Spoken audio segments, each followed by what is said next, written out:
Thoughts on the Tesla earnings call Q2 2025, which happened yesterday.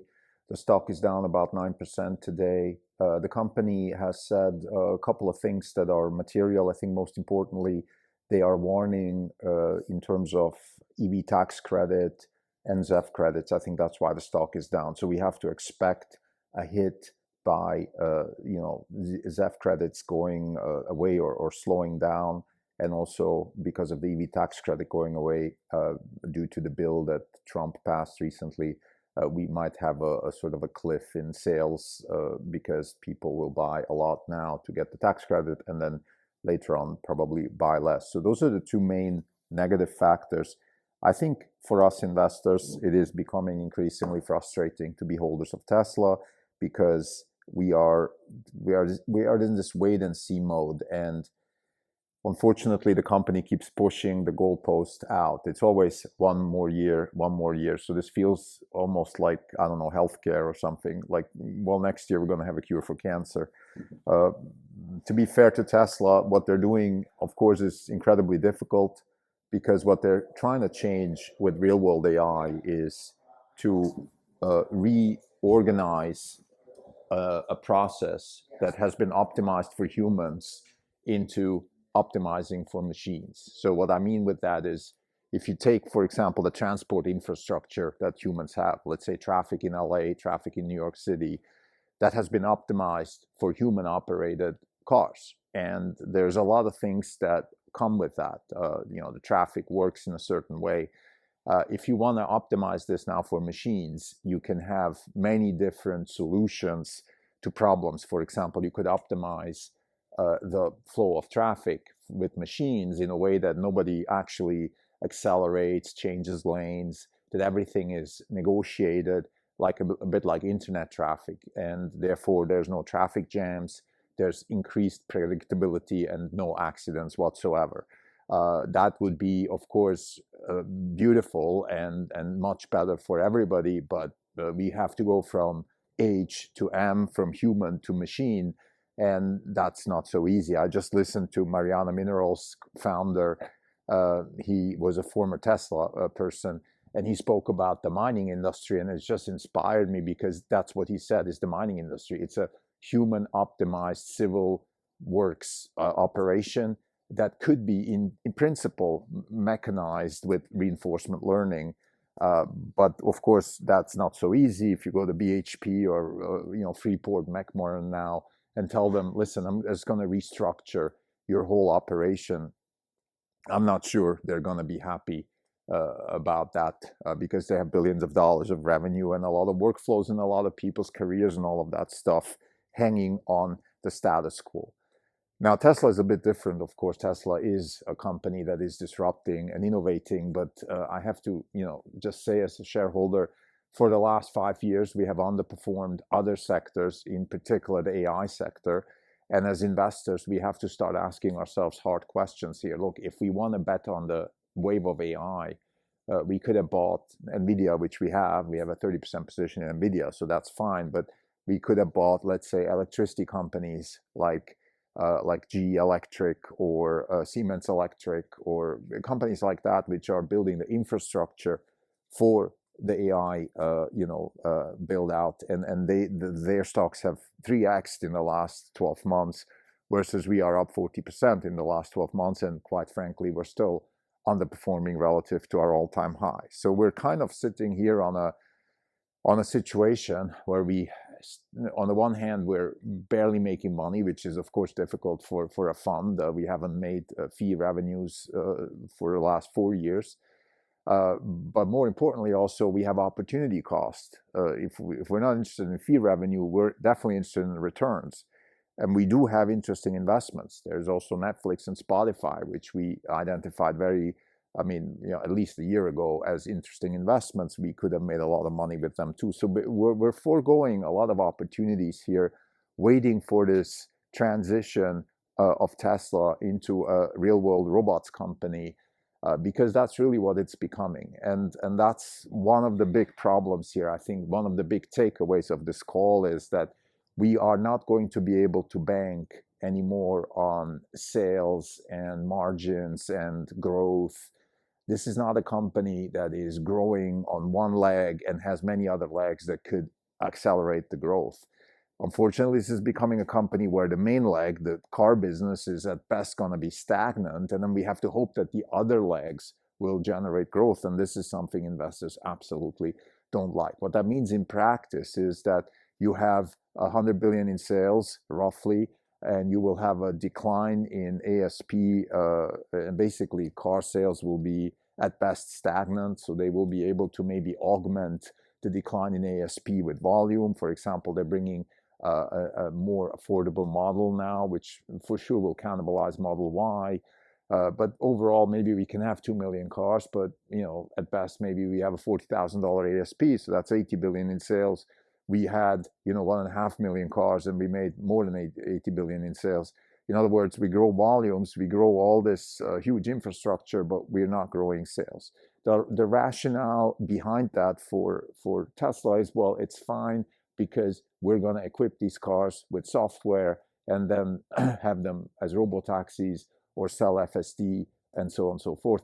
That is the thesis, but it's not materializing. FSD is not being adopted. Now, FSD supervised, of course, is not the holy grail of what we're all waiting for. What we're really waiting for is unsupervised. Yesterday, I had my car in service. I had to drive to the place and then take an Uber back. In the future, that car will go by itself, be serviced and come back. And of course, I can do a lot more things with that. I can go pick up my son from university by not actually going there, but just sending the car. Things like that will change the economics of owning a car. And then, of course, robotaxi and the robotaxi fleet will also increase the revenue potential for every Tesla. So the more Teslas we have on the road, the better the economics. But these are all future revenue streams. Right now, unfortunately, we don't have them. And Wall Street is getting increasingly impatient. And the opportunity costs are also going up. And you can feel that also in the call. Musk is talking about XAI and the competitive landscape for talent, and whatever a talent, meaning a person that graduates from university, however they feel about working for Tesla versus working for an AI company, that's the same way we feel. Well, I could go here, make more money than here, and so on and so forth. So there's this opportunity cost. For example, Mariana Minerals was founded by a person that was running the mining the mining project, the lithium mining project for Tesla in Texas. And that person, a very qualified person, no question about that, but he left Tesla to start his own company. Now, why he did that and what the rationale was, we don't know. It could have been just personal. We also understand that people want to do their own thing, maybe. But you could ask yourself the hard question, why didn't you stay with Tesla? Isn't that a better opportunity? And if not, what's wrong with Tesla? So we have these problems that we have to face as investors. And the purpose of this podcast is to give people a sense for what it feels like to run a hedge fund. And this is a very difficult situation for us. We have a large position in Tesla. Selling that position would generate a tax event, but also, of course, we have invested a lot of time and money and emotions into this position. We understand it really well. Getting out of it and jumping on another vector, if you will, could actually backfire in two ways. We could make a mistake. We could go somewhere else where we don't where we know less and just follow sort of the trend, or we could, let's say we buy we buy Spotify, Netflix, we buy a bunch of electricity companies, which is sort of what on our radar right now, and then they don't do well, and then Tesla does really well. And we were in this position 2 years ago when Tesla had a disappointing earnings call. It was January 2023. And we were about to sell, actually, and buy, Microsoft, ASML, companies like that, Broadcom. Had we done that, we would have actually done worse than sticking with Tesla. So, and the reason for that is Tesla actually did better since then than some of these companies. So, which goes to say that you really have to be incredibly careful as an investor when you switch boats, right? When you say, "Well, I want to buy this because it's doing well." For example, we just did an episode about sort of opportunity cost and Bitcoin, and that's the cost of capital, by the way. It's Bitcoin, and one of the biggest questions I think to ask Tesla would be, if my cost of capital is Bitcoin, how do you justify owning Tesla shares? In other words, can I buy more Bitcoin with Tesla in 5 years than today? Or how is that going to pan out if we assume at least a 20% appreciation of Bitcoin going forward? And the answer to that, of course, right now is I don't know, because there's no visibility. And what I'm trying to say here is also maybe with Bitcoin we have more clarity for various reasons. I refer people to other podcasts about that, particularly the Bitcoin Standard podcast by Safedin Ammous.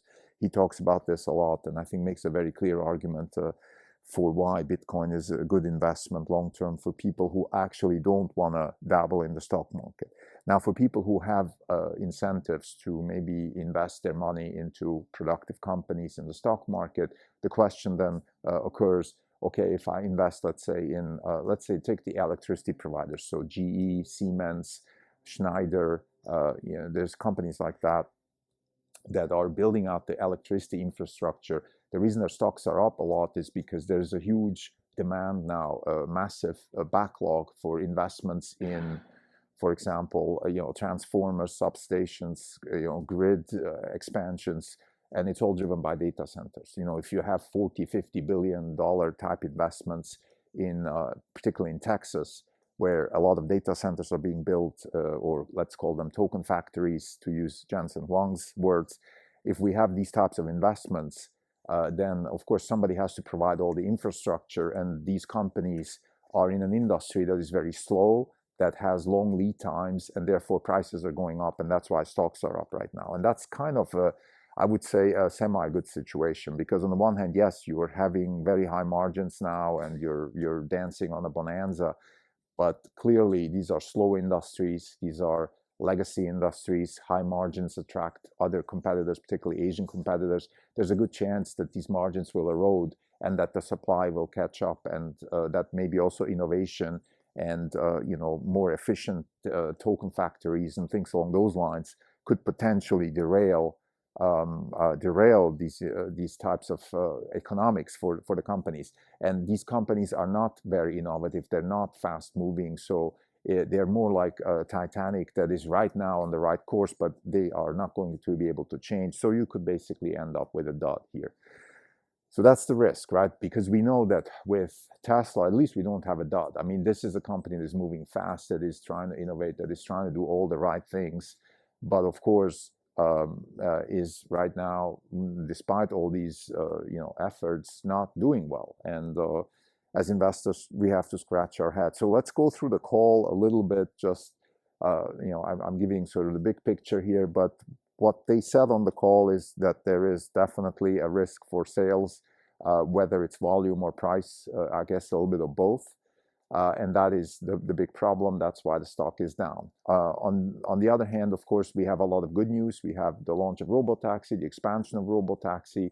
We have expectation that by the end of the year, we'll have more cities being tested.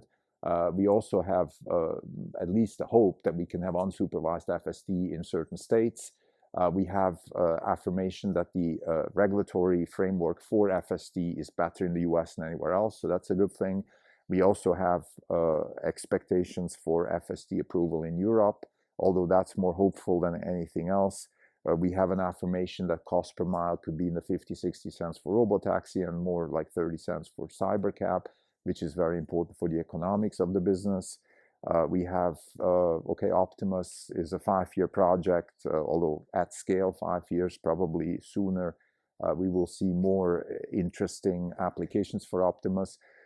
Musk talked about the Dojo and AI5 and AI6 vertical integration. Those are interesting technical aspects that are worth thinking about. So what Musk is basically doing here is what Google is doing and other companies, and that is converging training and inference for their particular workloads, which is increasing efficiency, in particular on the inference side. The one problem that Tesla is solving that, to my knowledge, nobody else is solving right now at scale is inference at the edge. Nobody is solving that, including Apple, which would be natural to solve that. The reason they're solving that problem, of course, is because they have massive amounts of intelligence that they need to solve for the car and for going forward with Optimus. and they need to be able to do inference at scale on the edge. So they can't. Well, in principle, they can't be they can't use data centers for that, right? You can't rely on data centers for inference for the car because of latency and connectivity. Even with Starlink, that would be too risky. So you need to have it on the car, and on the car you can't waste too much energy because you, on the one hand, you can't waste too much energy. On the other hand, you also are memory constrained, which, by the way, is the same thing. So you can increase the memory if you want, but then you have just a lot more energy consumption, and therefore you have the problem again of edge inference, which is fundamentally an energy problem and more granularly energy and memory problem. So those are things we've spoken about several times in the past, MLSys conferences, seminars, machine learning system seminars are basically about that. How can we more efficiently extract intelligence from models?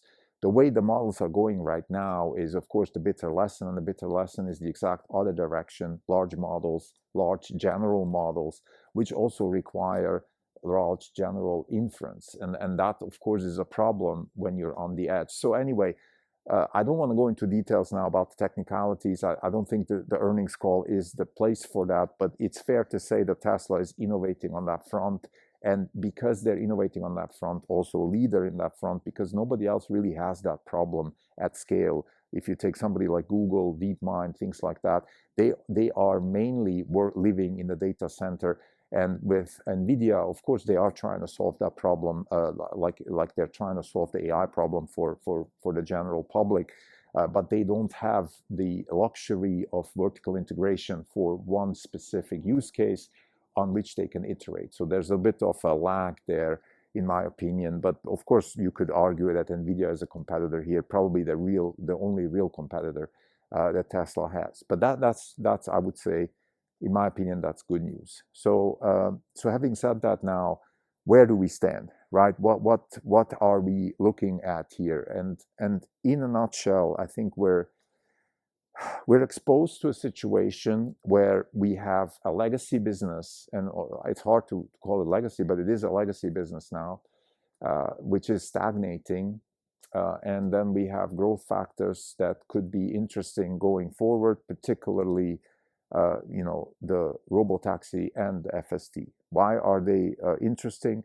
It is fair to assume that an unsupervised FSD will boost sales. It is fair to assume that an unsupervised FSD also will change the behavior of people. And I just want to take one example to illustrate how important this concept is of machine-operated traffic situation versus human-operated traffic situation. So when humans drive, they have optimized their driving habits for certain use cases. For example, the way we drive is, of course, we like to accelerate, we like to drive fast.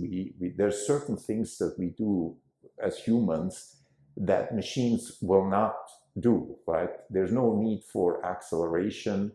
0 to 60 in 3 seconds, those kinds of things go away with machines. And anybody who's using FSD now can attest that, right? You're just going with the flow. Like you don't even care anymore how the thing, where it goes and why it turns left and right. You just, it's a bit like an airplane. I don't care how fast my airplane is flying. I don't care whether my airplane is taking the Salt Lake City route or the Edmonton route when going to Europe. You don't care because you're not driving the thing. So that's an advantage. That means that you can also vertically integrate back into the car. For example, you can have a battery which is optimized for steady driving. You don't need more than 65 miles an hour. You don't need acceleration, so you can maybe optimize for energy density versus performance. You can have a less performing vehicle that has a much higher range per kilogram. Therefore, you can have what the Cybercab is promising, maybe a 50 kilowatt hour battery for 300 miles. You can optimize for cycle time, which, I don't know the exact chemistry right now, but that's certainly, if you look at, think about it this way. If you look at the design of an electric car, and now you focus on the battery of the electric car, that is maybe 6-7 degrees of freedom problem. Like you have performance, energy density, cycle time, cost, maybe independence, like you can have rare minerals from China, but you can maybe have other minerals that are not from China. So there's a couple of, let's call it, 10 degrees of freedom. Of course, you have many more degrees of freedom if you expand now from the battery to the car and things like that. But let's just stick with the battery, right? And now if you take away a couple of those, because you're saying a machine operated car doesn't need performance, 0 to 60 in 3 seconds, none of that stuff.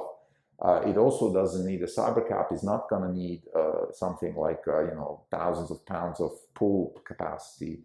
It doesn't have to be able to go off-road. Like, there's a couple of things that it doesn't have to do, but then there's things that it will do all the time, which is doing these short trips in the city, airport. It has to go into maybe tight spaces, but it will always have a paved road. So you can optimize for that, number one. Number two, what you can do is now you can scale this type of optimization, so your cost will go down, and therefore you might be able to offer a vehicle, or you might be able to offer transport at a lower cost than a competitor, even not even considering the driver. Let's put that aside. Just the hardware itself can be optimized. This is a very, very important thing that I think investors often overlook. Like when we invest in companies, particularly in the physical world, we always assume status quo. And I think Mariana Minerals gave me that idea. So kudos to them, and A16Z that is an investor there, and they did the podcast. So long story short, shout out to A16Z and Mariana Minerals, because if you take a mining project right now, it's human operated and human optimized. And if you replace that with machine optimized, reinforcement learning driven, you will have a whole very different workflow. You can optimize very differently. And the same applies to traffic. You could take traffic as a large civil works project, the same way a mining project is a large civil works project. And you could assume that, imagine you had a reinforcement learning algorithm that is optimizing the traffic in Las Vegas based on Cybercabs.